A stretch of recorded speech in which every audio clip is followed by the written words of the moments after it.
할렐루야. 오늘 이 저녁 우리와 함께 하신 주님의 이름을 찬양합니다. 우리 다시 한번 우리 마음과 뜻과 정성을 다해 우리 하나님 앞에 우리 감사와 찬양과 영광의 큰 박수 올려드리겠습니다. 오늘 이 저녁 우리 가운데 새해를 행하신 주님, 위대하신 하나님, 아름다우신 주님의 이름을 찬양합니다. 할렐루야. 오늘 목사님께서 말씀해 주신 것처럼 믿음으로 반응하는 여러분의 10년 가운데 하나님께서 그 믿음의 열매를 주시고 그 믿음의 상을 주시는 귀한 은혜가 있게 될 줄로 믿습니다.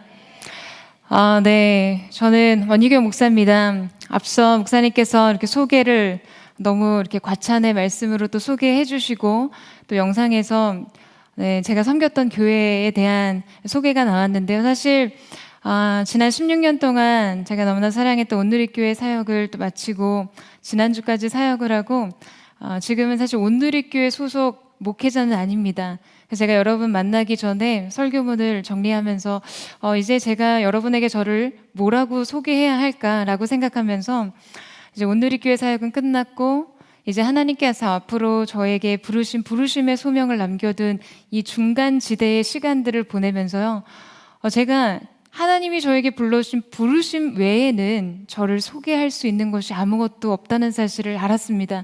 그리고 그것이 얼마나 영광스럽고 얼마나 의미가 있고 감사한지요. 여러분, 오늘 저와 여러분의 인생 속에 오늘 여러분을 설명하고 여러분의 인생을 대변하고 여러분의 존재를 소개해 줄 수 있는 것이 그 무엇이든 여러분 우리의 삶 속에요, 우리를 불러주시는 그 하나님의 부르심만큼 영광스러운 것이 없고 그 부르심만큼 우리의 존재와 우리의 전 생애를 설명해 줄 수 있는 다른 것은 없다고 믿습니다. 그래서 오늘 저와 여러분이 나누게 되는 이 말씀이 여러분의 인생 가운데 여러분의 새로운 삶의 대명사, 새로운 삶의 수식어, 새로운 삶을 설명해 주는 거룩한 은혜의 표대, 거룩한 새로운 부르심의 은혜가 되기를 주님의 이름으로 축원합니다. 오늘 이렇게 여러분과 시대적인 아름다운 소명을 함께 나눌 수 있어서 기쁘게 생각하는데요. 오늘 특별히 현장에서 예배하시는 분만 아니라 또 영상으로 예배하는 모든 온라인 예배자들 가운데 오늘 하나님의 강력한 압도적인 하나님의 임재와 영광이 여러분이 있는 모든 처속 가운데 있게 되기를 주님의 이름으로 축복합니다. 여러분, 백상아리를 아마 잘 아실 거라고 생각하는데요. 백상아리 잘 아세요? 네, 이 백상아리는요, 상어과 중에서도 강한, 아주 크고 강한 상어로 잘 알려져 있습니다. 제가 사진을 준비했는데요. 보통 이 백상아리의 원래 크기는 한 6m에서 7m, 크기는 10m까지 큰다고 이야기를 해요. 그런데 이 백상아리 새끼를 잡아다가 어항에 던져서 집어넣습니다. 그랬더니 40cm로 크더라는 거죠. 원래는 한 7m에서 8m짜리인데 말이에요. 그래서 이 어항 속에서 자란 백상아리를 다시 바다에 던졌어요. 자, 여러분 질문해 보겠습니다. 이 백상아리가 다시 원래의 크기대로 클까요? 크지 않을까요? 갈등이 있으세요? 크지 않습니다. 왜냐하면요, 정체성에 트라우마가 생긴 거예요. 갇힌 세계 안에서 이거는 아닌가 보다. 이건 하면 안 되나 보다. 어떤 경험이 남긴 한계와 고통이요, 백상아리를 더 이상 자라나지 못하게 했고, 그래서 모든 상황과 환경에 그 조건이 걷어졌음에도 불구하고 더 이상 자라지 않는다는 것이죠. 그러니까 자기 존재의 정체성을 어떻게 인식하느냐가 실제 존재를 결정한다는 이야기죠. 바다의 사냥꾼 백상아리가요, 수조 속에 갇혀서 평화롭게 입을 뻐끔거리는 그러한 물고기 정도로 자신을 인식한다면 존재 또한 거기까지입니다. 여러분, 우리도 그렇습니다. 우리가 우리 인생 속에서 자주 어떤 한계에 부딪히다 보면요, 그 벽 앞에서 스스로에게 말합니다. 이거는 하면 안 되나 보다. 나는 그냥 여기까지인가 보다. 그리고는 더 이상 잘할 수 없다고 믿고 그래서 더 이상 꿈꾸지 않습니다. 내가 원래 어떠한 존재였는지가 중요하지 않아요. 그저 트라우마가 남긴 전부, 그 트라우마가 전부인 인생으로 남는 것이죠. 여러분, 성경 속에 하나님의 위대한 역사를 이뤄낸 한 인물도 그 트라우마와 자기 한계 속에 갇혀서 두려움과 자기 연민으로만 규결되는 시간을 보낸 사람이 있었어요. 오늘 우리가 함께 읽은 이 본문 속의 주인공 기드온이 정말 이 주인공 기드온을 통해서 이토록 평범하고, 아니 어쩌면 평범 이하의 삶을 사는 두려움 많고 너무나 겁이 많고 소심하고 불안이 많고 초라한 인생을 어떻게 하나님께서 그분의 위대한 일들 속에 동참시켜 주시는지를 오늘 말씀을 통해 함께 살펴보기를 원하는데요. 자, 그러기 위해서는 오늘 기드온의 이 외부 세계와 그를 둘러싼 상황과 환경과 그의 내부 세계에 대한 이해가 필요합니다. 자, 먼저 그의 외부 세계에 대한 이야기를 나눠보겠습니다. 오늘 본문의 배경이 되는 시대는 사사시대였어요. 사사시대는 모든 일들에 대한 판단 기준이 자기의 생각, 자기의 옳은 소견대로 살았던 영적인 암흑기였습니다. 그러니까 말씀이 기준이 되고 인생의 말씀이 질서가 되어야 하는데 이 가장 중요한 근간이 흔들리자 삶의 모든 것들이 무너져 내렸습니다. 그러니까 하나님의 신적인 다스림은 끝나고 혼란과 격변의 시기가 지속되고 있었죠. 그들은 하나님께서 약속하신 땅에 들어가서 기업을 얻었지만 곧 바알과 아세라를 섬기고요, 가나안 족속을 남겨두지 말라는 이 하나님의 말씀에 순종하지 못함으로 이 모든 것들이 그들의 인생의 가시가 되는 것을 경험해야 했습니다. 자, 우리 6장 1절과 4절 말씀을 같이 한번 보도록 하겠는데요. 우리 6장 1절과 4절 말씀을 같이 한번 읽어보도록 하겠습니다. 시작.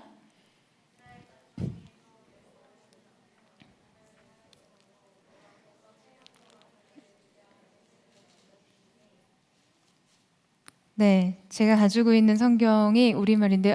자, 우리 4절 말씀 읽겠습니다. 시작.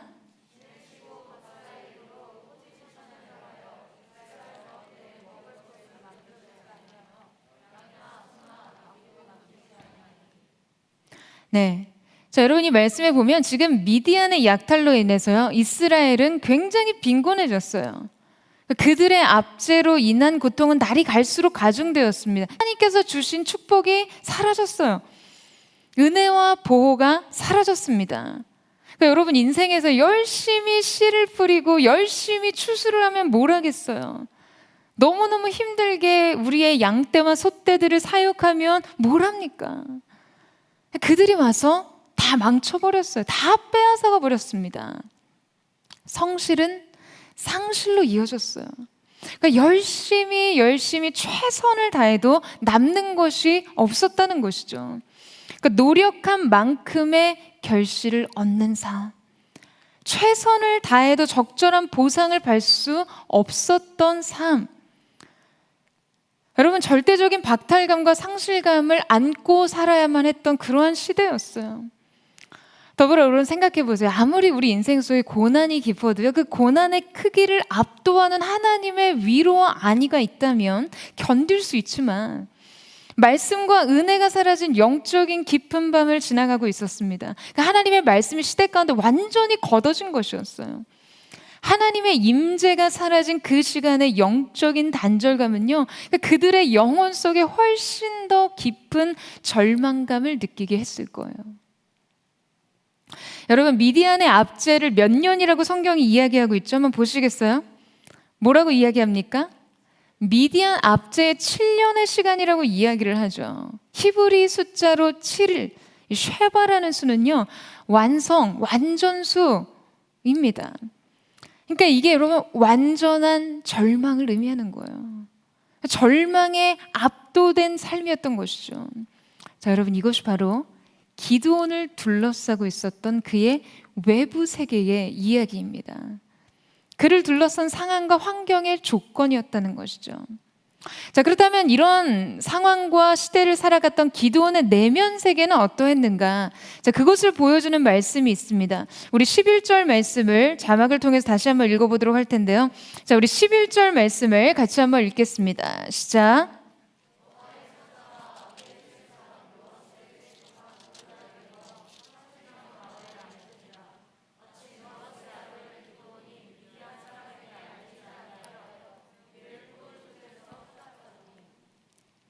자, 여러분, 우리가 뭐 농부는 아니지만요, 이 밀을 타작하기 위해서는 이런 단과 같은 넓은 마당 같은 곳에 밀을 펼쳐두고 타작을 하는 것이 정상이죠. 그것이 아주 익숙한 상식입니다. 밀을 넓게 깔아놓고 쳐야 되잖아요. 자, 그런데 여러분 말씀 보세요. 지금 기드온은 어떻게 하고 있다라고 기록하고 있죠? 포도즙을 짜는 큰 통 속에서 밀을 타작하고 있다는 거예요. 그러니까 포도주를 넣고 포도들을 넣고 발로 밟아서 그 즙을 내는 큰 통 안에서 밀을 굉장히 불편하게 타작하고 있다는 것은요, 이것은 불편을 넘어서 효율적이지 않아요. 사실은 말이 되지 않습니다. 하지만 기드온이 왜 그런 불편을 감수하면서까지 그곳에 자신을 숨겨두고 있었던 것일까? 자, 성경은 지금 기드온이 그렇게 한 이유를 여러분 무엇 때문이라고 이야기를 하고 있죠? 뭐라고 얘기합니까? 미디안 사람에게 알리지 않게 하기 위해서요. 그 미디안 사람에게 들키지 않으려고요. 여러분, 우리는 이 짧은 한 줄의 이야기 속에서 기드온의 내면 세계의 이야기를 보게 됩니다. 그의 내부 세계의 이야기를 듣게 되는 것이죠. 당시 약탈은 굉장히 보편적인 상황이었어요. 그는 두려웠던 거예요. 불안했어요. 그리고 그만큼 간절했습니다. 더 이상은 자기의 삶 속에서 잃어버리고 싶지 않았던 것이죠. 자신의 것을, 나의 소유를, 그토록 어렵게 생존을 위해서 갈구했던 그 많은 것들을 잃어버리지 않고 싶었던 거예요. 자기가 얻은 것에 대해서 너무나 간절해졌다는 것이죠. 그 노동의 현장에서 그냥 어떻게든 나의 삶을 지켜야 한다는 그 처절한 몸부림이 담겨져 있었다는 거예요. 그 포도주 틀에 웅크리고 들어가서 타작하고 있는 자신을 제3자, 타자의 입장에서 본다고 생각한다면 여러분, 자기 자신이 얼마나 초라하고 비참하게 느껴졌겠어요. 여러분 한번 상상해 보세요. 그러나 그만큼 삶이 절박했던 것이죠. 그는 생존을 위해 살았어요. 기드온은 숨어서 하루하루 겨우 사는 거, 그것이 자신이 할 수 있는 최선이라는 그 절망을 끌어안고 살아가야 했었을 것입니다. 그러니까 여러분, 이러한 사람에게 어떤 비전이 있겠어요? 이러한 사람에게 어떠한 꿈과 어떤 자기 미래에 대한 소망이 있을 수 있겠습니까? 더 이상 아무리 열심히 최선을 다해 성실한 삶을 산다고 해도 이룰 것이 없다는 절망이 있었을 거예요. 자신은 정말 약했고 아무것도 아닌 그런 존재였던 것이죠. 여러분, 이 기드온의 내면은 굉장히 복잡한 감정들로 가득 채워져 있었을 것입니다. 자, 여러분 보세요.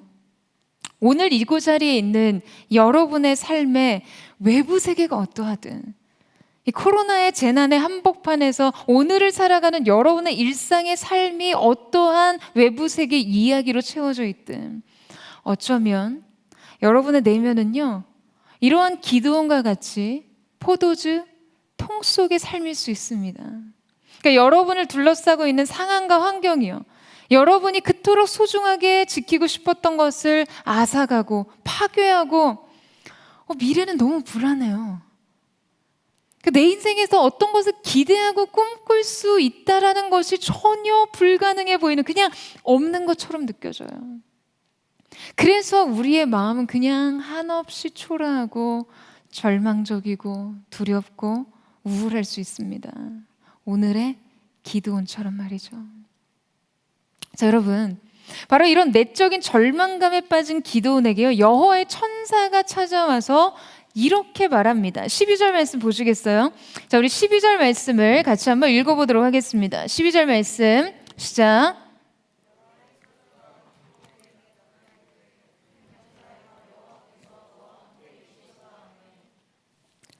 자, 여러분이 만약에 기드온이라면요, 지금 이 상황에 납득이 가시겠어요? 지금 누가 볼까봐 숨어서 굉장히 비합리적인 방법으로 타작을 하고 있었던, 자신을 숨기고 있었어요. 그냥 근근히 초라한 자신의 삶을 겨우 유지하고 있었던 것이죠. 그런데 그런 기드온에게 찾아와서 이렇게 말한 것입니다. 큰 용사요. 굉장히 현실적으로 여러분, 큰 농부요 정도로만 말했어도 희망을 가질 수 있었을 거예요. 여러분, 사람은요 이루지도 못할 꿈을 제시하면 그냥 아예 꿈꾸지 않는 것보다 훨씬 더 큰 좌절과 박탈감을 느낍니다. 그러니까 여러분도 여러분 자신을 알잖아요. 그쵸? 우리가 우리 자신을 알아요.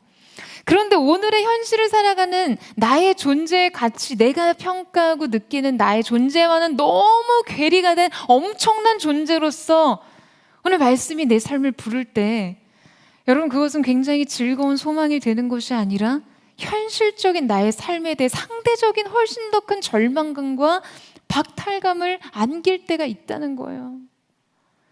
예배당에 와서 기도하고 예배하면 뭔가 나의 삶에도 변화가 있을 것처럼 기대하지만 저 문을 열고 나간 그 다음의 삶이요, 나를 기다리고 있는 일상이 너무나 초라하고 두려움 많고 무언가 꿀꿀 수 없는 일상의 삶을 직면했을 때 그 괴리감이요. 근데 여러분, 지금 타작기를 들고 있는 기드온에게 하나님의 용사가, 하나님의 천사가 나타나서 큰 용사라고 말하고 있다는 거예요. 이러한 삶을 요구받을 때 우리는 그 꿈에 대해서 때로 분노를 느끼기도 해요. 그냥 단순히 지금의 삶보다 조금 나은 수준의, 조금 나은 차원의 삶에 대해서 말하는 게 아니라 전혀 새로운 차원의, 전혀 새로운 존재로서 그를 부르고 있었다는 것입니다. 기드온이 기대한 삶이 아니라요, 하나님께서 부르신 삶에 대해서요. 그리고 하나님께서 너와 함께 계시다고 말합니다. 자, 여러분, 오늘 이 하나님의 부름에 대해서 어떻게 생각하세요? 그냥 하나님의 부름과 소명 따위는 너무 바쁘고 여력이 없어서 신경 쓸 마음에 여유가 없으세요? 목사님, 저는 그런 운명론 같은 신앙생활을 하고 싶지 않아요. 그래서 그저 흙수저와 금수저를 논하면서 여러분, 하나님의 부르심에 대해 관심이 없으십니까? 사랑하는 여러분, 하나님께서는요 그분의 말씀으로 천지를 창조하셨어요. 여러분 믿으세요? 아멘이십니까? 하나님께서 어둠 가운데 빛이 있으라 하심에 빛이 있었고요, 하나님이 그 빛을 낮이라고 부르시고 어둠을 밤이라고 부르셨어요. 그래서 우리가 지금까지 모든 인류가 그 누구도 부인하지 않고 빛이 있는 시간을 낮이라고 부르고 어둠이 내린 시간을 밤이라고 불렀어요. 하나님께서 부르신 대로 모든 만물이 결정되었습니다. 사랑하는 여러분, 그렇다면 이것이 얼마나 놀라운 일이겠어요. 두렵고 겁 많고 소심하게 숨어서 그렇게 근근히 미를 타작하는 작은 농부 기드온을 하나님께서 큰 용사라고 부르셨다면 그는 큰 용사입니다. 여러분 아멘이세요? 할렐루야. 여러분, 이것은 실로 엄청난 일이에요. 우리의 인생도 그렇습니다. 하나님께서 오늘 우리에게 무엇을 말씀하셨는가? 하나님께서 오늘 저와 여러분을 어떻게 부르시는가? 여러분, 이것이 우리 인생 최대의 관건이에요. 이것만큼 중요한 것이 없습니다. 여러분 왠지 아세요? 그대로 될 것이기 때문이에요. 할렐루야. 제가 여러분 보는데 너무 기쁨이 있네요. 오늘 하나님의 말씀에 믿음으로 반응하는 자에게 하나님께서 그 믿음의 상을 주실 줄로 믿습니다. 여러분, 오늘 우리에게 주신 말씀이 중요한 이유가 여기에 있는 거예요. 하나님이 말씀하시면 말씀대로 될 것이기 때문에요. 지금 여러분 자신에게, 그냥 여러분이 여러분 자신에게 아무것도 기대할 수 있는 것이 없어도, 그냥 내 인생 너무 보잘것없고 초라하고 하찮아 보여도 우리 주님께서 오늘 여러분에게 여러분의 인생을 큰 용사라고 하시면 그것이 여러분의 미래입니다. 오늘 여러분 자신이 너무나 스스로 우습게 느껴져도요, 하나님께서 여러분의 청춘을 독수리같이 새롭게 하신다고 말씀하시면 오늘 내 인생 그냥 닭처럼 푸드득거리는 것 같아도 여러분의 미래는 독수리라는 것이에요. 폭풍을 뚫고 창공을 비상하는 독수리요. 여러분, 이 사실을 믿는 은혜가 있게 되기를 축복합니다. 오늘 여러분의 인생의 상황이 여러분에게 무엇을 말해주든, 오늘 여러분의 삶의 처지가 어떠하든 여러분은 비상이 약속된 인생이에요. 그것을 받아들이는 것이 믿음입니다. 그 말씀에 자신을 의탁하는 것이죠. 하나님께서 시시때때로 저에게 하나님의 말씀을 약속으로 주셨어요. 저의 청년의 시기를 시작하면서 하나님께서 내 소원을 만족해 하사, 내 소원을 좋은 것으로 만족해 하사, 내 청춘으로 독수리같이 새롭게 하시는도다. 저의 청년기는 이 말씀으로부터 시작했고, 이 말씀의 인도하심이 있었고, 이 말씀으로 완성된 시간이었다고 믿어요. 무언가를 열심히 했기 때문도 아니고요. 물론 열심히 했습니다. 그러나 여러분, 훨씬 더 중요한 것은 말씀에 의탁한, 말씀이 그 삶을 그렇게 부르셨기 때문에 반드시 나의 젊은 날, 나의 청춘은 독수리같이 새로워질 것이라고 믿었어요. 그리고 믿음 그대로 하나님께서 일하셨습니다. 여러분, 오늘 저와 여러분에게 바로 이 믿음이 있게 되기를 축복합니다. 여러분, 믿음은 우리가 보지 못하는 것을 믿는 것이에요. 그리고 이 믿음에 대한 상은 우리가 믿은 것을 보게 되는 것입니다. 그러니까 믿음은 언제나 새로운 미래를 받아보는, 그 장래에 소망을 주시는 하나님을 신뢰하는 것입니다. 제가 SNS 청년부에서 어느 날 설교 후에 막 기도 인도를 하고 있었어요. 기도 인도를 하고 있는데 하나님께서 그 기도 중에 저에게 물으셨어요. 너는 보는 것을 믿는 사람이니? 아니면 믿는 것을 보는 사람이니? 아직도 그날의 하나님의 그 울림 있는 질문이 마음속에 느껴져요. 그래서 제가 기도 인도 중에 그렇게 대답했어요.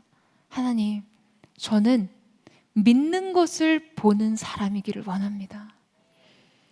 사랑하는 여러분, 믿음은 보이지 않는 것들의 실상입니다.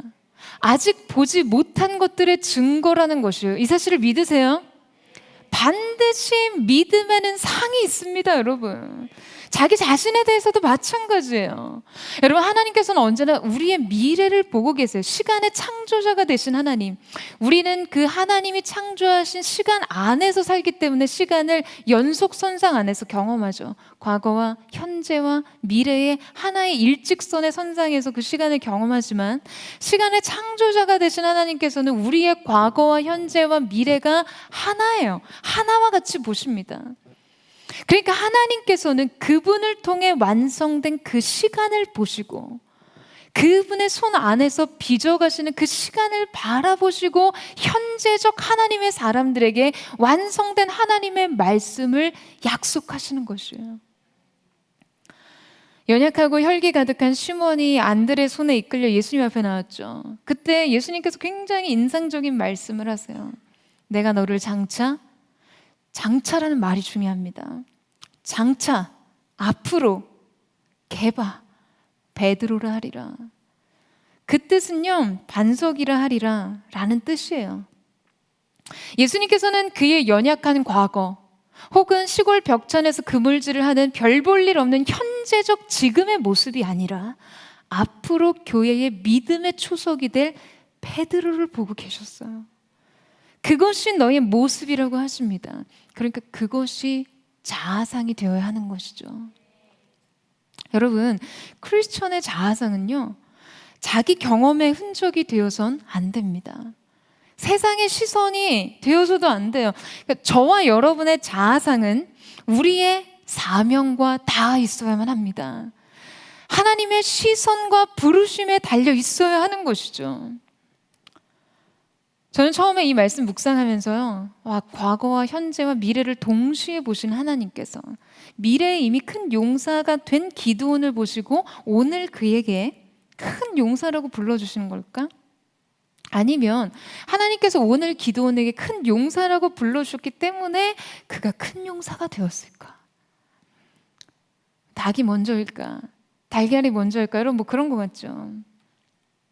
저는 둘 다라고 생각합니다.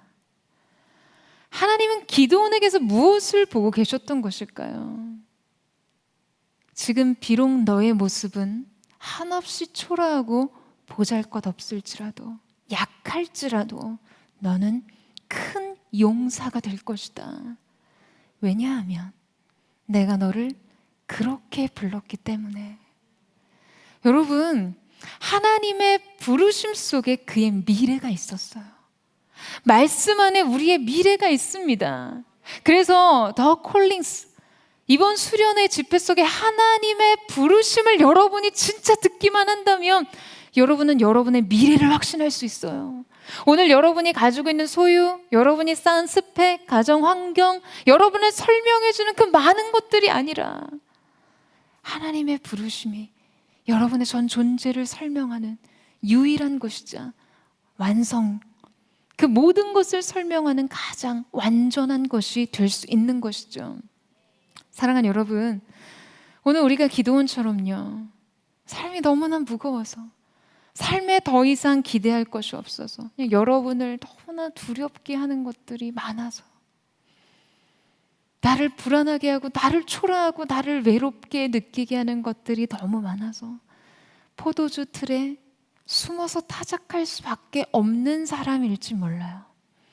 그러나 오늘 우리 주님께서 이 밤 여러분에게 찾아오셔서 너는 큰 용사라. 여러분, 오늘 저와 여러분이 지금까지 어떠한 인생을 살았느냐가 중요한 것이 아니에요. 내가 이제 하나님과 어떠한 삶을 살 것인가, 이것이 훨씬 더 중요합니다. 그러니까 믿음은 경험이 아닌 말씀 안에 자기 인생의 시간을 가둬요. 믿음은 우리 주님과 함께 미래를 여는 능력이에요. 저는 오늘 사랑하는 이 마가의 다락방 여러분 청년들의 삶 가운데 바로 이 믿음의 눈이 열려지게 되기를 주님의 이름으로 축원합니다. 보이는 대로 사는 삶이 아니라요, 보이지 않는 세계가 보이는 세계를 주도하듯 그 하나님께서 역사하시는 나의 삶의 말씀, 그 하나님의 콜링을 찾을 수 있는, 들을 수 있는 믿음의 귀가 열리게 되기를 주님의 이름으로 축원합니다. 자, 그런데 기드온은 이 말씀 앞에서 여전히 자기 자신에게 사로잡혀 있었어요. 자, 여러분, 그의 이야기를 한번 들어보세요. 우리 13절 말씀을 같이 한번 읽어보도록 하겠습니다. 13절 말씀 시작.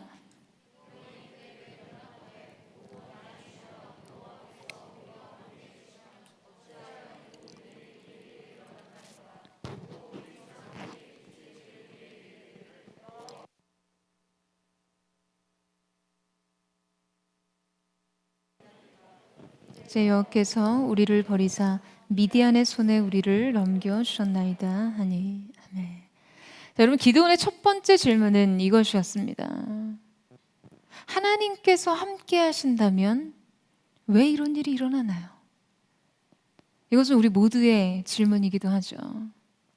여러분, 우리들도 이해할 수 없는 상황을 만나면요, 이런 감정의 혼란을 경험합니다. 내가 한순간에 지금까지 지켜왔던 믿음이 굉장히 초라해져요. 하나님에 대한 신뢰감과 신앙심들의 큰 회의감이 찾아옵니다. 아니, 하나님께서 함께 하신다면 아니 어떻게 나한테 이러실 수 있는지, 하나님이 선하신다면 어떻게 이러한 고통의 문제는 무엇인지, 왜 실패가 거듭되는지, 왜 기도의 응답이 거절되는지 혼란스러워합니다. 왜 이런 병에 걸려요? 왜 이런 문제 때문에 힘들어야 돼요? 왜 아무것도 달라지지 않는 것이죠? 왜 일이 잘 풀리지 않냐고요? 아니, 왜 재정이 막혀요? 그러니까 이런 때때로 서운한 마음과 원망 섞인 마음들이 올라오는 거예요. 그리고 분명한 답이 없는, 그러한 답이 없는 시간들이 방치되면 그러니까 자기 자신에 대한, 자기 삶에 대한 자신감을 완전히 잃어버리게 됩니다. 포도즙 짜는 통 속에서 타작하는 이 기드온처럼요, 삶에 대한 체념과 절망을 끌어안고서 살아가게 된다는 거예요. 자, 그리고는 하나님께 이렇게 질문해요. 13절 우리 하반절 말씀 한번 보시겠어요? 자, 우리 13절 하반절 말씀을 같이 한번 읽어보도록 하겠습니다. 또 우리 조상들이 일찍이 우리에게 이르기를 여호와께서 우리를 애굽에서 올라오게 하신 것이 아니냐 한 그 모든 이적이 어디에 있나이까? 이제 여호와께서 우리를 버리사 미디안의 손에 우리를 넘겨주셨나이다 하니. 자, 여러분 무슨 말입니까? 아니, 그러니까 그 하나님께서, 그 전능하신 하나님께서 이 모든 상황을 해결하고 평정할 만한 능력이 있으신데 말이에요. 근데 여전히 아무 일도 일어나지 않는 걸 보면 하나님은 나를 버리셨군요. 나를 사랑하지 않는군요. 이 마음으로 흘러가는 거예요. 그러니까 어찌 보면 여러분, 우리 신앙의 굉장한 믿음의 괴리감은 어떤 거냐면, 하나님의 전능을 믿기 때문에, 그분이 굉장한 능력이 있으신 분이라는 사실을 믿기 때문에 여전히 고통 속에 방치된 자신이 더 이해가 되지 않는 거예요. 아니, 그분의 능력이 그토록 위대하시다면 지금 그분을 믿는다고 하는 나의 삶의 이 초람, 이 외로움, 이 고통을 무엇으로 설명할 수 있냐라는 것이죠. 이 둘의 관계의 균형이 완전히 깨어져 버리는 것입니다. 그러니까 기드온에게 그동안 자신 안에 품고 있었던 하나님에 대한 원망과 불신, 막 그 서러움과 서운함이 표현돼서 하나님께서 다시 그에게 말씀하세요. 너는 기운을 내고 가서 미디안 사람의 손에서 이스라엘을 구원하여라. 내가 너를 보내는 것이 아니냐. 하나님께서 막 기드온을 독려하세요. 기드온은 지금 하나님으로부터 그분에 대한 그분의 계획을 들었습니다. 근데 하나님께서는 거침없이 신세한탄과 이 원망을 토해내고 있는 그를 격려하시면서요, 그분의 굉장히 분명한 구원 계획을 말씀하세요. 그런데도 불구하고 기드온이 말해요. 15절 말씀 보시겠어요? 자, 우리 15절 말씀 같이 한번 읽어보겠습니다. 시작.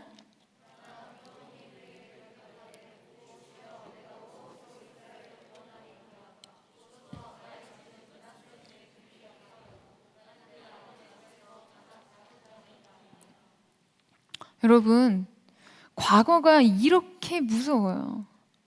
그는 말합니다. 나 같은 사람이요. 나 같은 사람이요?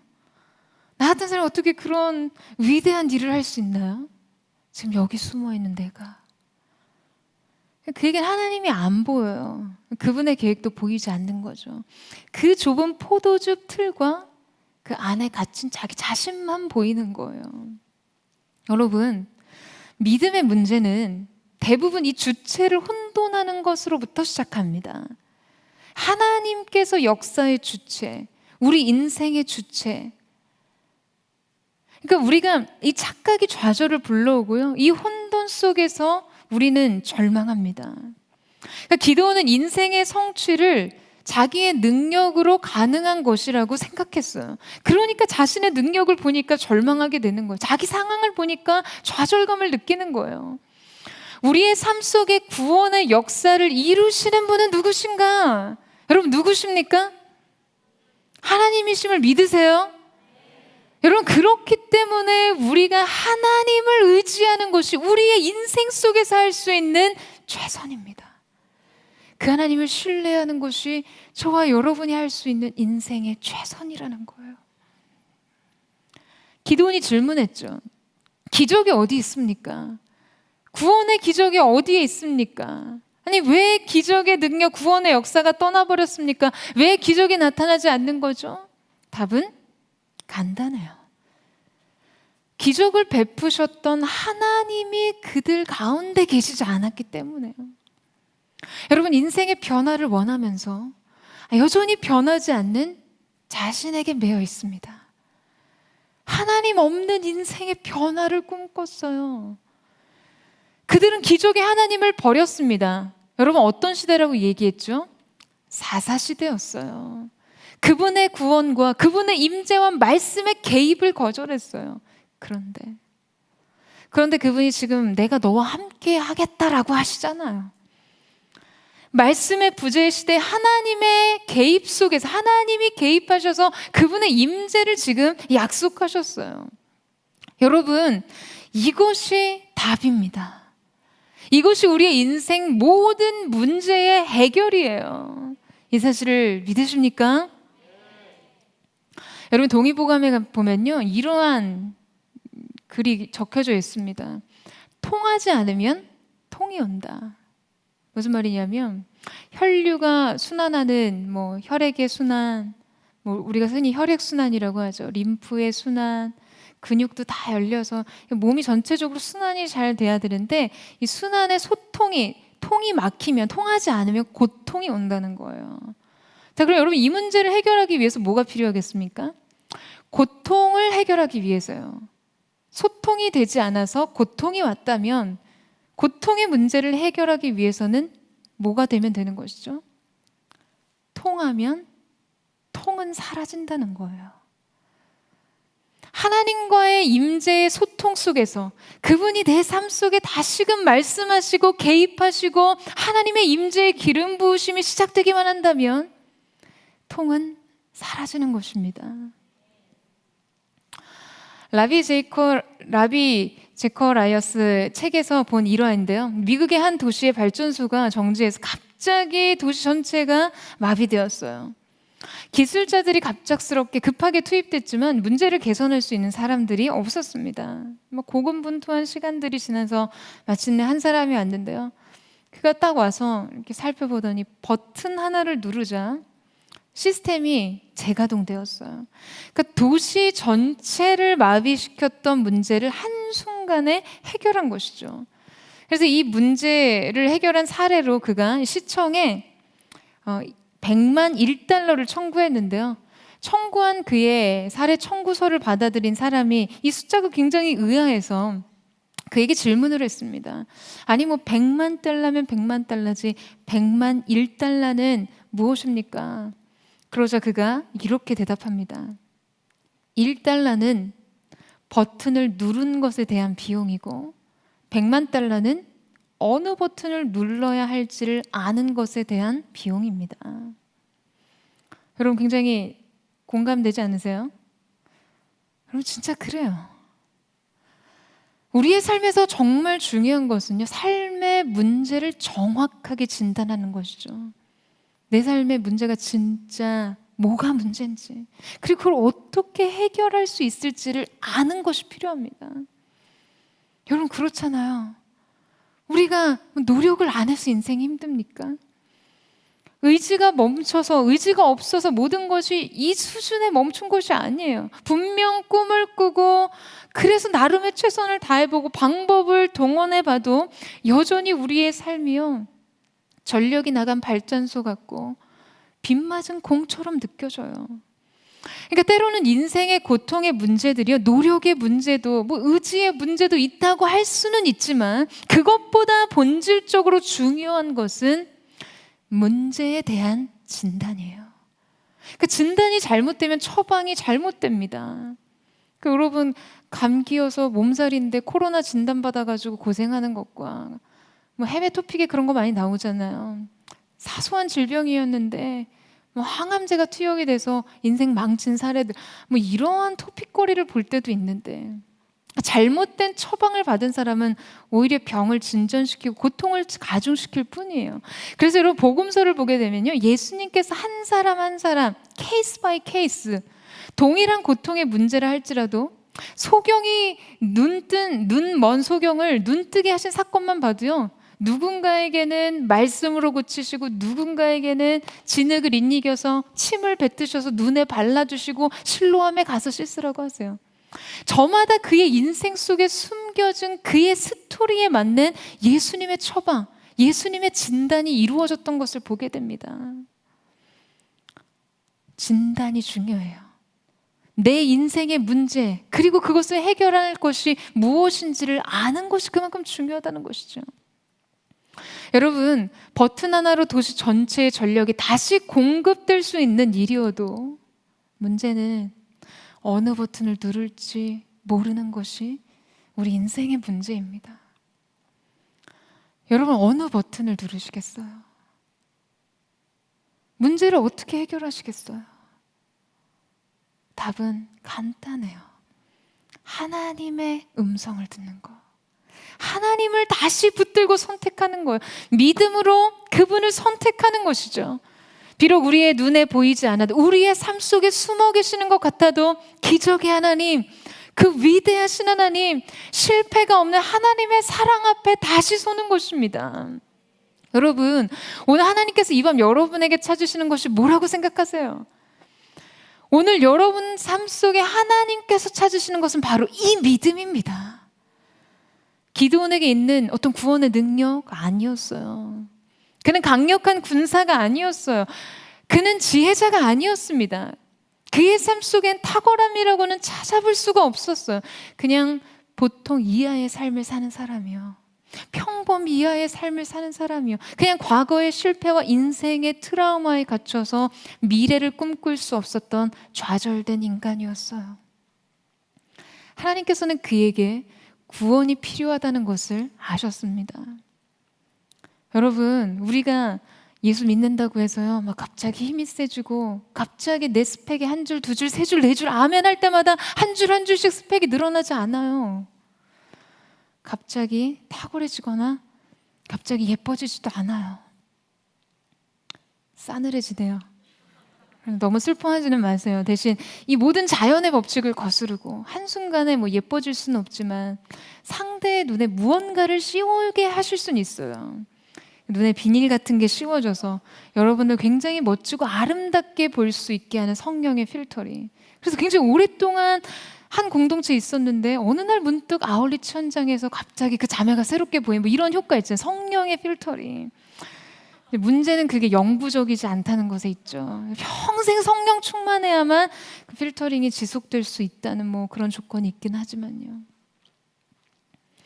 여러분, 모세의 지팡이가 가시떨기 나무 아래서 그를 부르시는 하나님의 음성, 모세야, 모세야. 그 임재와 그 부르심의 음성을 경험해서 성경이 뭐라고 기록합니까? 모세가요, 하나님의 지팡이를 손에 잡고 나갔다고 말해요.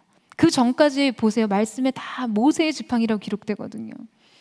그 지팡이로 홍해를 가르고 그 지팡이로 하늘을 향해 손을 들 때 아말렉과의 전투에서 승리가 일어났어요. 그러니까 여러분, 갑자기 이 지팡이가 금지팡이, 은지팡이가 되는 게 아니에요. 아무것도 변한 것은 없지만 그러나 변했어요. 하나님께서 함께 하시면 일어나는 변화들이 바로 이러한 것이죠. 바로 이 임재로 세상을 이기는 것입니다. 여러분 믿으세요? 여러분 우라늄을 잘 아시죠? 뭐 잘 모르신다 그래도 많이 들어보셨을 거예요. 우라늄에 대해서 1945년 영어 사전에 이렇게 정의하고 있습니다. 아무 쓸데없는 희고 무거운 금속. 그러나 시대가 바뀌고 과학자들은 라듐에 모체가 되는 이 우라늄에 대해서 우라늄이야말로 원자핵 분열을 일으켜서 막대한 에너지를 방출하는 핵 원료이고 이 발견은 인류 최대의 발견이라고 이야기합니다. 자, 여러분에게 질문해 볼까요? 여러분, 무엇이 달라졌나요? 우라늄 자체의 변화가 있습니까? 아니에요. 아무것도 변한 것이 없어요. 다만 누가 그것을 발견해 주느냐의 문제였어요. 누가 그것을 정의 내려주는가? 그것의 가치와 의미를요. 그리고 그것을 어떻게 사용하느냐에 따라서 달라지는 것이죠. 여러분, 저와 여러분의 삶도 마찬가지입니다. 우리의 삶의 변화, 우리의 존재적인 변화는 주님이 우리를 새롭게 부르시고 주님이 우리의 존재를 새롭게 발견해 주실 때 주어지는 것입니다. 그때 우리의 인생의 가치가 달라지고 그때 우리의 인생이 회복되고 미래에 대한 새로운 소망이 생기는 것이에요. 할렐루야. 여러분, 저와 여러분은요, 특별해서 사랑받는 존재 아니라 사랑받기 때문에 특별해지는 존재들이에요. 바로 그 하나님의 사랑과 은혜 안에 여러분 자신을 재발견하는 것이죠. 그때 인생이 변하는 것입니다. 그때 인생이 존귀해지는 거예요. 그때 세상도 여러분의 삶을 재해석하게 될 것입니다. 여러분, 안타깝게도요, 기도는 믿음의 자리로 나아가지 못했어요. 그러니까 오늘 본문 말씀을 계속해서 쭉 여러분 읽어보시면 말씀은 이 도돌이표가 그려진 악보 같아요. 이 악보를 따라서 노래를 부르다 보면 자꾸 처음으로 돌아갑니다. 여러분, 그 처음이 뭔지 아세요? 바로 기드온 자신이에요. 나는 므낫세 지파인데 그 므낫세 지파는 연약한 지파고 그 중에서도 가장 작은 자입니다. 그러니까 계속해서 므낫세 지파를 이야기하며 기드온은 하나님 앞에서 말하는 것이요, 이거예요. 내가 이러해서 못합니다. 하나님께서는 기드온을 큰 용사라고 부르셨는데 그는 나는 작은 자입니다. 그렇게 말하고 있어요. 하나님의 부름과 기드온의 자기 인식이 여러분 너무나 대조적이죠. 그런데요, 이 모습이 우리랑 똑같아요.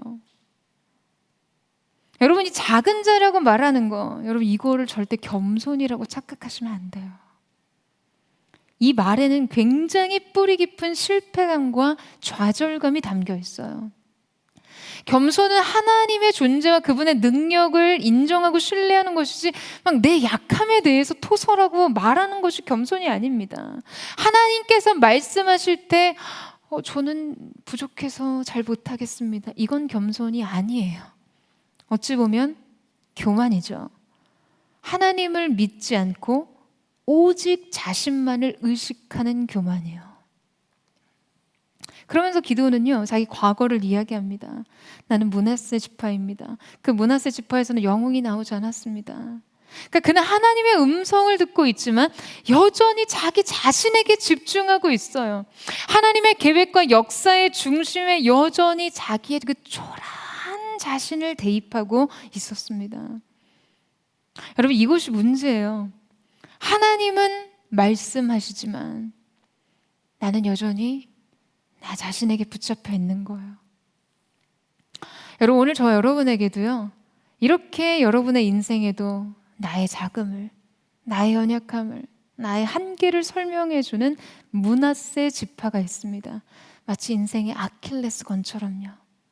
내 출신, 내 학력, 내 통장 잔고, 내 외모, 내 재능, 내 인맥, 내 스펙, 내 가정 형편. 그러나 분명한 것은 여러분, 인생의 므낫세에 매여 있으면 인생은 정말 딱 거기까지예요. 결코 큰 용사가 될 수 없습니다. 여전히 므낫세 지파의 한계와 약점 속에 갇혀서 살아가는 거예요. 여러분, 오늘 여러분은 어떠한 인생의 절망, 어떠한 실수와 실패 가운데 매여 있습니까? 저는 오늘 이 시간 예수님의 이름으로 여러분의 삶을 축복하기를 원합니다. 여러분의 인생의 모든 작은 므낫세의 정체성이 다 끊어지게 되기를 주님의 이름으로 축원합니다.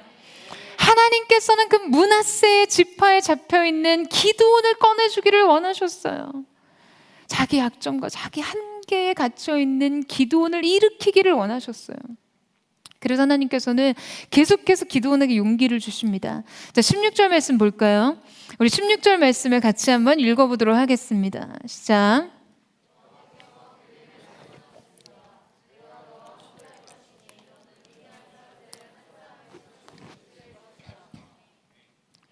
자, 하나님께서 함께 하실 때 미디안 사람을 한 사람 치듯이 무찌를 것이라고 하세요.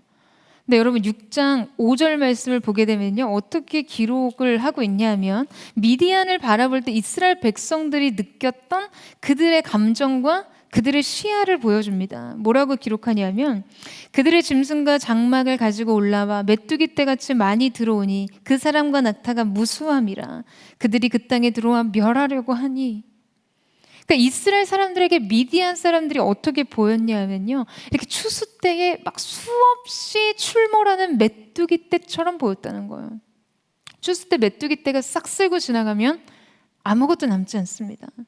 그러니까 지금 이스라엘에게 미디안이 그렇게 보였다는 거예요. 몰려와서 모든 것을 황폐하게 만드는 존재, 그 앞에서 모든 것을 무력화시키는 존재 말이죠. 자, 그런데 여러분 보세요. 근데 하나님께서 함께 하시면 어떻게 보이는가? 한 사람처럼 보이는 거예요. 그러니까 내가 쳐서 이길 수 있는 한 사람처럼 보이는 것이죠. 그러니까 객관적인 상황은 아무것도 달라진 것이 없어요. 미디안 사람은 여전히 힘이 있고 여전히 많은 군대예요. 사랑하는 여러분, 우리가 나 자신 안에 있으면요, 여전히 세상은 너무나 커 보입니다. 그러나 하나님께서 함께 하시면 믿음의 시야가 달라져요. 같은 것을 보되 다르게 보게 됩니다. 우리의 영혼의 믿음의 렌즈가 끼워지게 되는 것이죠. 그 믿음을 통해서 현실을 보는 것이에요. 우리 어린 시절에 셀로판지 종이로 이렇게 만들어서 볼 때 빨간 셀로판지가 껴있으면 온통 세상이 빨개 보이듯 믿음의 렌즈를 통해서 보면 모든 것이 가능한 거예요. 여러분, 믿음은 모든 것을 가능하게 합니다. 이 사실을 믿으세요? 상황을 바꾸는 가능을 말하는 게 아니라요, 이 상황이 더 이상 내게 문제가 되지 않는 그 가능이요. 모든 것을 압도하고 모든 것을 능가하는 그 가능 말이죠. 여러분, 믿음을 통해서 현실을 보니까 두려워하던 것이 더 이상 두렵지 않은 거예요. 나를 낙심시켰던 것이 더 이상 나를 낙심시킬 수 없어요. 왜 그렇습니까? 나의 관점이 변했기 때문에요. 그러니까 하나님의 시선으로 나의 삶을 보는 믿음의 렌즈가 끼워졌기 때문인 것이죠. 자, 여러분, 오늘 여러분에게 여러분 앞에 놓인 세상은 어떻게 보입니까? 여러분 둘러싼 관계, 상황과 환경, 내게 주어진 조건들, 여러분을 반대하는 사람 어떻게 보이세요? 경쟁자가 어떻게 보이세요? 이걸 여러분의 심정 안에서 메뚜기 떼처럼 보이면 우리는 포도주 틀 속에 숨을 수밖에 없습니다. 언제나 그 현실이 여러분을 압도하게 되어 있어요. 그러니까 냉정하게 눈에 보이는 대로 산다면요, 뭐 그럴 수밖에 없다는 거예요.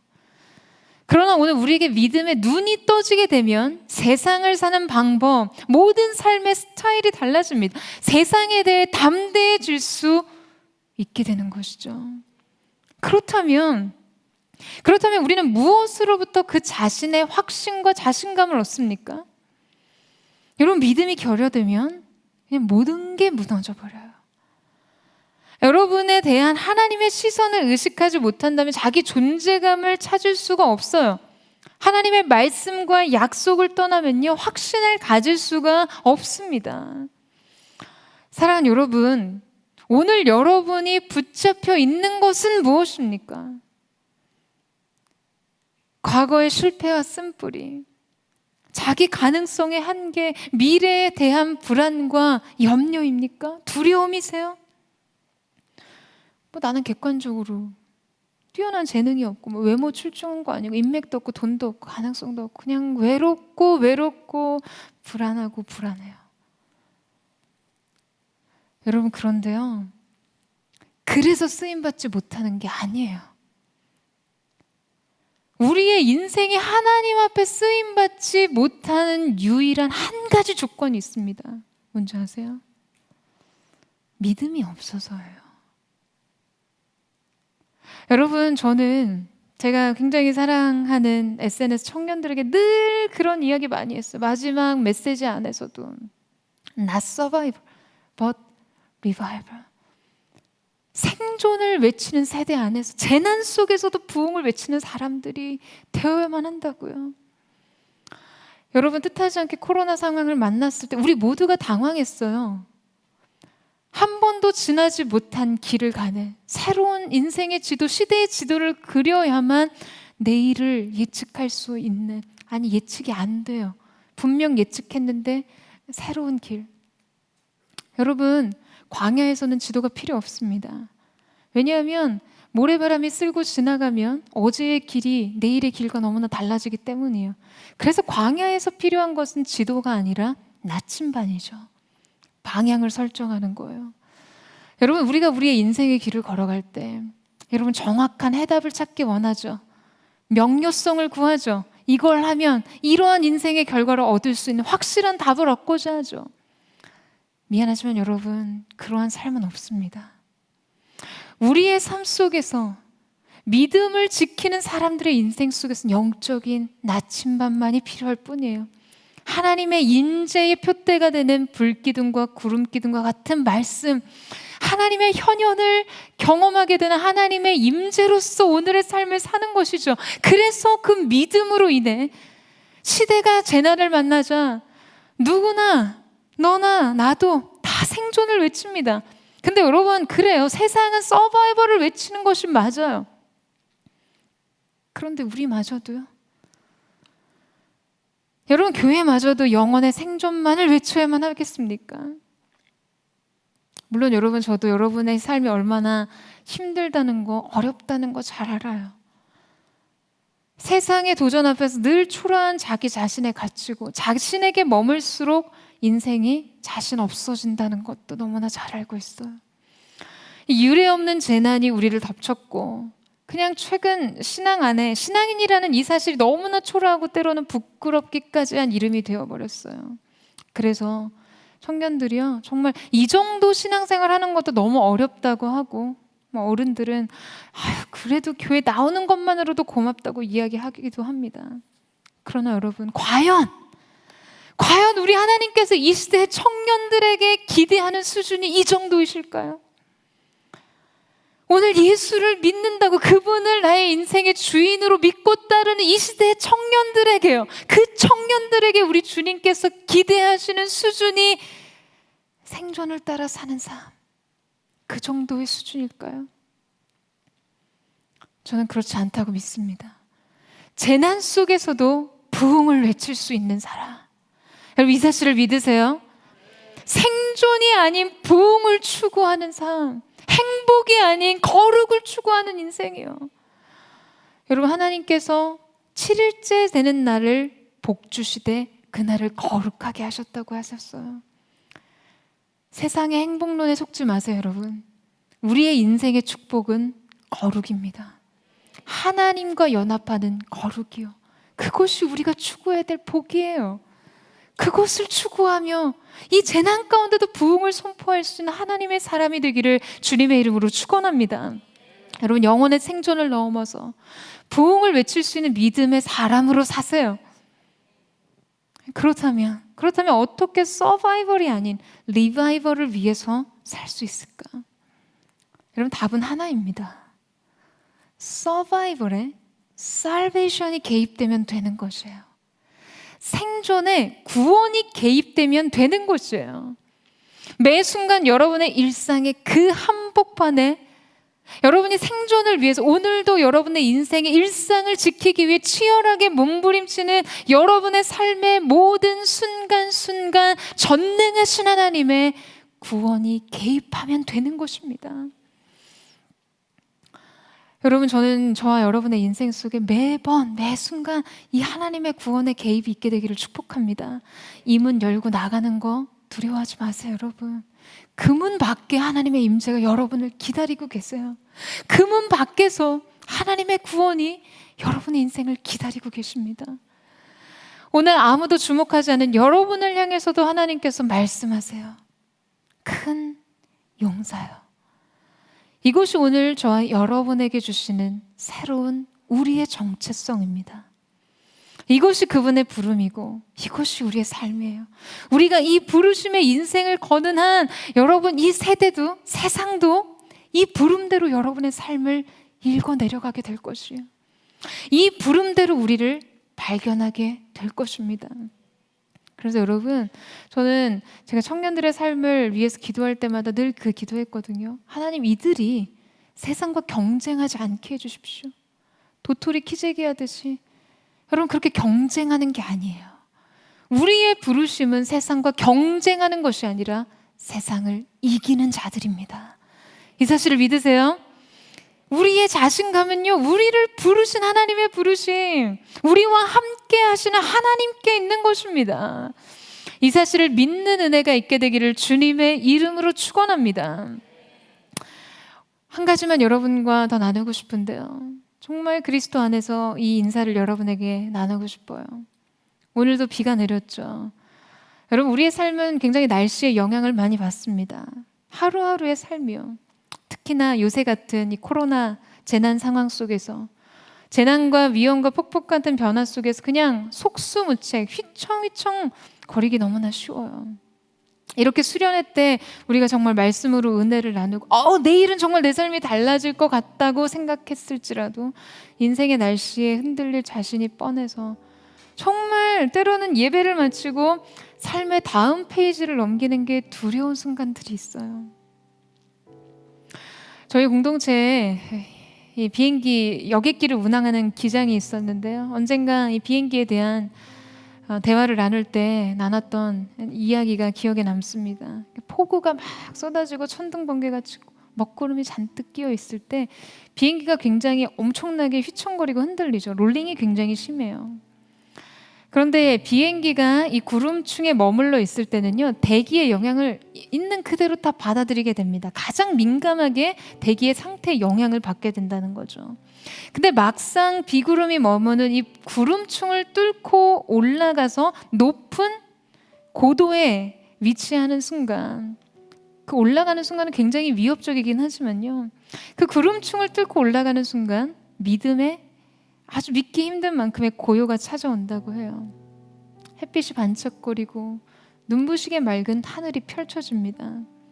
낮은 고도에서나 만나게 되는 폭우나 비바람과 번개는 구름층 위를 순항하는 항공기에 영향을 줄 수 없다는 거예요. 그러면서 이 사진과 영상을 저한테 보내줬는데요.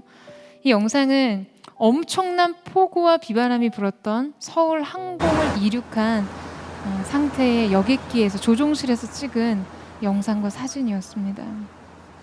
여러분, 엄청난 폭우와 비바람이 부는 서울 상공이었어요.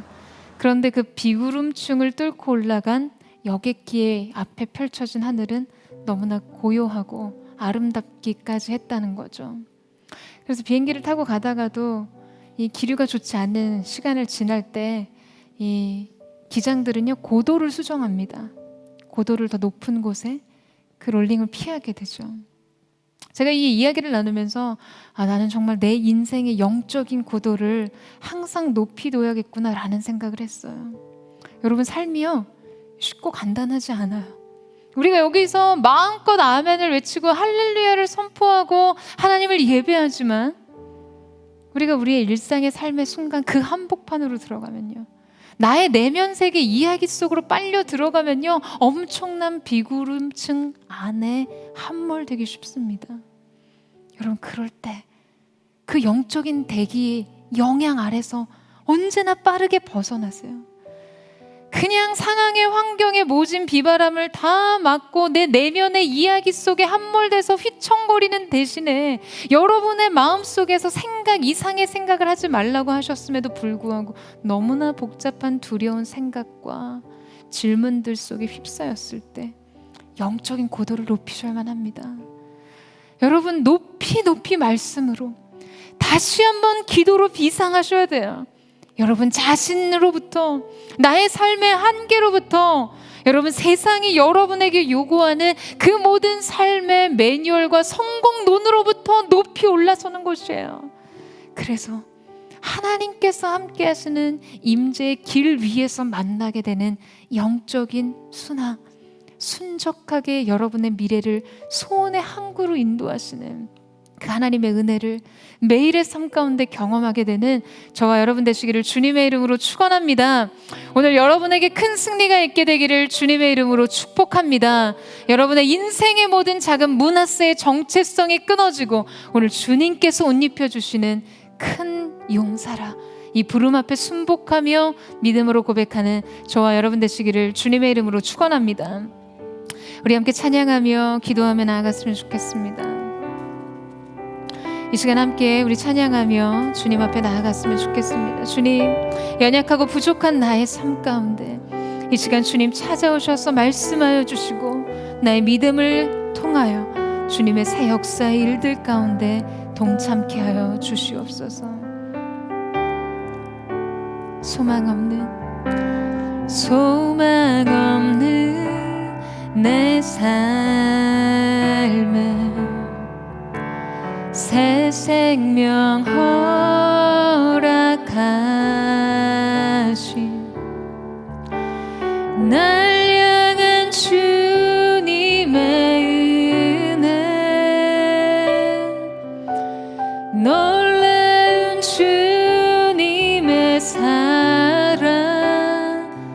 삶의 문제, 삶의 문제 힘겨워 눈물만 드릴 때도 날 안아주시는 주님, 한없는 주님의 사랑 나 찬양하네. 나의 믿음 주께 드려, 나의 삶이 주를 향해 내 유일한 사랑 되신 주께 내 삶 드리리 나의 믿음 주께 드려, 나의 삶이 주를 향해 내 유일한 사랑 되신 주께 내 삶 드리리. 우리 다시 한번 고백하며 나아갑니다. 소망 없는 내 삶, 새로운 생명을 주신 주님,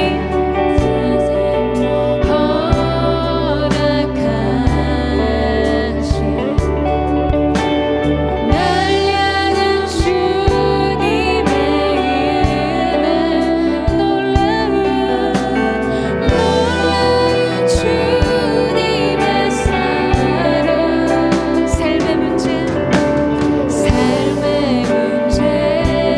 힘겨워 눈물만 드릴 때도 날 안아주시는 주님, 한없는 주님의 나 주님을 찬양하리라 하네. 나의 믿음 주께 드려, 나의 삶이 주를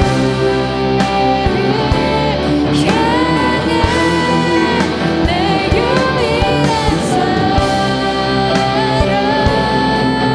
되신 주, 우리의 삶을 드리며 나아갑니다. 주님의 거룩하신 은혜, 존귀하신 은혜로 기름 부어 주시옵소서. 우리의 삶을 드리며 나아가기를 원합니다. 오늘 연약한 우리의 삶, 부족한 우리의 삶, 두려움만 우리의 삶 가운데 거룩하신 성령으로 기름 부어 주시옵소서. 할렐루야. 주님을 바라봅니다. 되신 주께 그 전심으로 두 손 높이 들고 나의 믿음 주님께 드리며 그 주님을 붙들며 나아가기를 원합니다. 나의 삶이 주를 향해 내 유일한 사랑 되신 주께 내 손 드리리. 여러분 전심으로 주님 바라보세요. 나의 믿음 주, 오늘 나에게 사주시는 그 믿음, 오늘 누구든지 그분을 찾아내게 사주시는 그 하나님을 소망하며 나아가기를 원합니다. 주님, 내 유일한 사랑 되신 주께 내 삶 드리리. 사랑하는 여러분, 저는 정말 저와 여러분에게 하나님께서 이 시대를 맡기셨다고 믿습니다. 여러분 이 사실을 믿으세요? 누가 과연 이 시대를 감당할 수 있는 리더인가? 누가 과연 이 시대 가운데 뜻은 하나님의 계획과 뜻을 이룰 수 있는 사람인가? 여러분, 그것을 결정할 수 있는 조건은 단 하나입니다. 단 하나예요. 바로 하나님이 우리 인생 가운데 찾아오셔서 그것이 나의 현실과 오늘 내 자신의 모습과 내가 그동안 쌓았던 나의 일상의 삶의 어떠한 성취와는 너무나 괴리된 말씀이라 할지라도 하나님이 오늘 여러분의 인생을 부르신 부르심대로 믿는 그 믿음이요, 하나님께서 오신 그 믿음을 찾으십니다. 여러분, 그래서 우리가 이것을 은혜라고 부르는 것이에요. 그렇군요, 주님. 이 믿음만 있다면 하나님의 뜻이 나의 삶 가운데 이루어질 줄로 믿습니다. 오늘 여러분, 그 믿음 하나님 앞에 드리기를 원하십니까? 오늘 여러분의 삶이 작은 문화세에 갇혀있다 할지라도 오늘 여러분의 인생을 큰 용사라 부르시는 하나님 앞에 믿음의 의탁을 드리기를 원하는 자, 오늘 전심으로 우리 주여 세 번 외치고 우리 합심을 동성으로 기도하겠습니다. 주여,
오늘 이 시간 여러분을 붙잡고 있는 것이 무엇입니까? 기드온처럼요, 연약한 내 자신의 삶 속에 여러분을 메어두게 하는 것은 무엇입니까? 무엇이 부족하기 때문에 절대 지금 하나님이 말씀하신 그러한 삶은 나의 삶 속에 일어나지 못할 것이라고 생각해서 반응하지 않고 포기하는 사람들, 여러분, 무엇이 여러분의 인생의 작은 문화세의 정체성입니까? 사랑하는 여러분, 이 시간 예수 그리스도의 이름으로 선포합니다. 무엇인지 땅에서 매면 하늘에서 매일 것이요, 무엇이 땅에서 풀리면 하늘에서 풀린다고 하신 그 주님이 주시는 천국 열쇠로 오늘 이 가운데, 오늘 이 현장에는 한 사람 한 사람 결코 은혜 없이 갈 수 없습니다. 오늘 하나님께서 지명하여 여러분의 이곳 가운데 콜링하셨고, 오늘 여러분의 전 존재를 다시금 성령의 불로 성령의 능력으로 기름 부으시고 새롭게 하시며 부르실 줄로 믿습니다. 오늘 선포하며 기도하십시오. 여러분 인생의 문화세 지파 이 시간 예수 그리스도의 이름으로 끊어질지어다. 여러분, 이것은요 그냥 강화된 우리의 믿음으로 가능한 것이 아니라 예수님께서 대가를 치르셨기 때문이에요. 내가 그냥 아멘 한다고 이게 될까 의심하는 분들 있으세요? 여러분이 아멘 한다고 되는 것이 아니라요, 여러분이 아멘 할 수 있는 그 믿음, 여러분의 인생을 새롭게 하시기 위한 그 믿음을 위해 치러진 대가가 있었어요. 예수 그리스도께서 십자가에서 여러분을 위해 죽으심으로 아직도 연약할 때에 그리스도께서 기약대로 우리를 위해 죽으심으로 우리를 향한 하나님 아버지의 사랑을 확증하심으로 주어진 것인 줄로 믿습니다. 여러분, 이 사실을 믿으세요. 오늘 그리스도 예수의 십자가를 통하여 얻게 된 신적 교환이 있을 것입니다. 그리스도께서 채찍에 맞음으로 나음을 얻었고 그리스도께서 징계를 받으심으로 평화를 누리도다. 오늘 여러분의 인생의 문제가 무엇이든 예수께서 십자가에서 치르신 희생으로 말미암아 오늘 주님께서 주신 새 삶이 여러분에게 주어졌음을 예수님의 이름으로 기뻐하며 축복하며 선포합니다. 새로운 삶을 향해 나아가십시오. 두려움 없이 그 삶을 향해 나아가세요. 여러분을 위해 예수님이 대가를 치르셨습니다. 우리 그 사랑에 힘입어 우리 주여 한번 부르짖고 합심한 동성으로 기도하겠습니다. 주여, 사랑하는 주님, 오늘 이 시간 하나님의 놀라우신 은혜가 이 가운데 있음을 믿습니다. 한 사람 한 사람 이들의 인생 속에 두려움의 문제, 약함의 문제, 고통의 문제가 사슬을 같이 되어 있었던 모든 결박이 예수님의 이름으로 끊어지게 하시고 오늘 이 수련회에 참여하는 현장 참여자와 모든 영상 예배 참여자들의 인생에 주님 주시는 새 삶의 역사가 나타나게 하여 주시옵소서. 기름 부어 주시옵소서. 내 사랑 가라리아라바라바라스가네 가라리아. 성령의 기름 부으심, 성령의 기름 부으심이 오늘 이들의 인생 속에 부어지게 하여 주시옵소서. 단 한 사람도 포기하지 않는다 말씀하신 주님, 오늘 이곳에는 한 사람 한 사람 만나주시고 주의 역사하심이 나타나게 하여 주십시오. 성령의 기름 부으심, 성령의 충만한 기름 부으심 회복하시니 오늘 이 가운데 나타나기를 원합니다.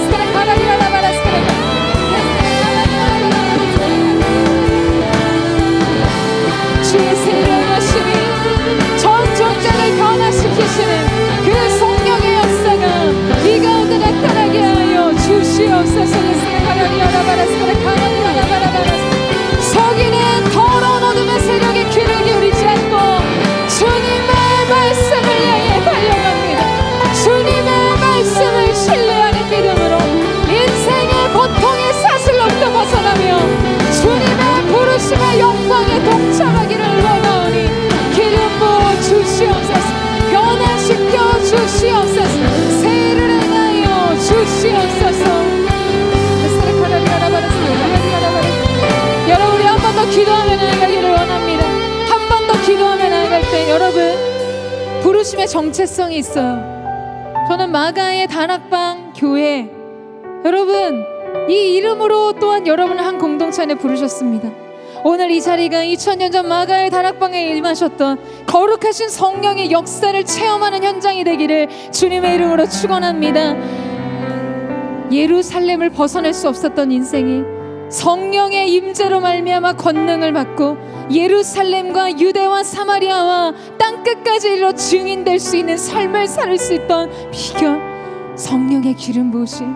오늘 한 사람 한 사람 가운데 그 성령의 권능의 임재가 나타나기를 주님의 이름으로 축원합니다. 나의 한계를 넘어설 수 있는 비결, 성령의 하늘을 여시고 오늘 우리 가운데 새 영으로 기름 부어 주시옵소서. 성령의 역사가 나타나게 하여 주옵소서. 우리 다시 한번 주여 한번 부르짖고 우리 합심한 동성으로 기도하겠습니다. 주여,